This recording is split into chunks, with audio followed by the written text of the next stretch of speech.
Friends, Dhanalakshmi cooking ಚಾನಲ್ಗೆ ಸ್ವಾಗತ. ಇವತ್ತು ನಿಪ್ಪಟ್ಟನ್ನ ಹಬ್ಬಕ್ಕೆ ಹೇಗೆ ನಿಪ್ಪಟ್ಟು ಮಾಡೋದು ಅನ್ನೋದನ್ನ ತೋರಿಸ್ಕೊಡ್ತೀನಿ. ನೋಡಿ ಎಷ್ಟು ಕ್ರಿಸ್ಪಿಯಾಗಿ ಬಂದಿದೆ. ನೀವು ಸಹ ಹೇಗೆ ಮಾಡೋದು ಅಂತ ತೋರಿಸ್ಕೊಡ್ತೀನಿ, ನೋಡ್ಕೊಳ್ಳಿ. ವೀಕ್ಷಕರೇ, ಈಗ ನಿಪ್ಪಟ್ಟಿಗೆ ಒಂದು ಅರ್ಧ ಬಟ್ಲಕ್ಕೆ ಕಡಲೆಕಾಯಿ ಬೀಜ ಹಾಕೊಂಡಿದ್ದೀನಿ. ಅದನ್ನ ಸ್ವಲ್ಪ ಫ್ರೈ ಮಾಡ್ಕೊಳ್ಳಿ.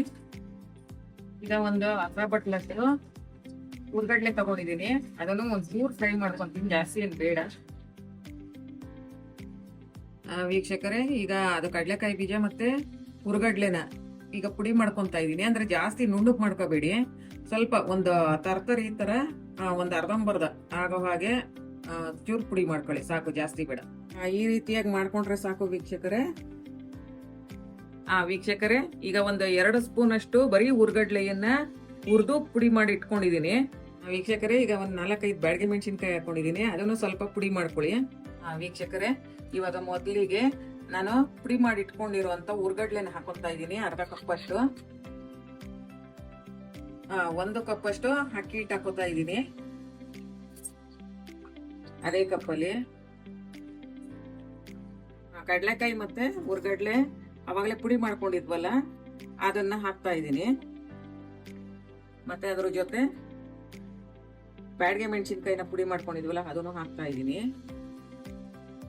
ಮತ್ತೆ 1 ಚಮಚ ಬಿಳಿ ಎಳ್ಳು ಹಾಕೋತಾ ಇದ್ದೀನಿ.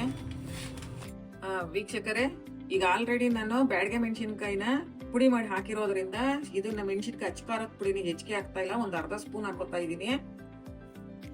ನೀವು ಬೇಕಾದ್ರೆ ಖಾರ ಬೇಕಿದ್ರೆ ಹಾಕೊಳ್ಳಿ. ಈಗ ರುಚಿಗೆ ತಕ್ಕಷ್ಟು ಉಪ್ಪು ಹಾಕೊಳ್ಳಿ.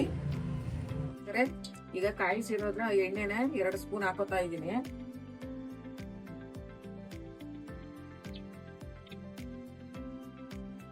ವೀಕ್ಷಕರೇ, ಈಗ ಸ್ವಲ್ಪ ನೀರು ಹಾಕೊಂಡು ಕಲಿಸ್ಕೊಳ್ಳಿ.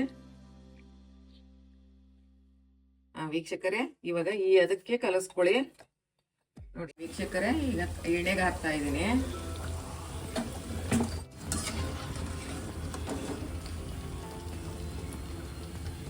ವೀಕ್ಷಕರೇ, ಇವಾಗ ನಿಪ್ಪಟ್ಟು ರೆಡಿ ಆಗಿದೆ. ಈ ರೆಸಿಪಿ ನಿಮಗೂ ಇಷ್ಟ ಆಗಿದ್ರೆ ಲೈಕು, ಶೇರು, ಸಬ್ಸ್ಕ್ರೈಬ್ ಮಾಡಿ, ಮತ್ತೆ ಶೇರ್ ಮಾಡಿ ನಿಮ್ಮ ಫ್ರೆಂಡ್ಸು ಬೇರೆಯವ್ರಿಗೂ ಶೇರ್ ಮಾಡಿ. Thank you.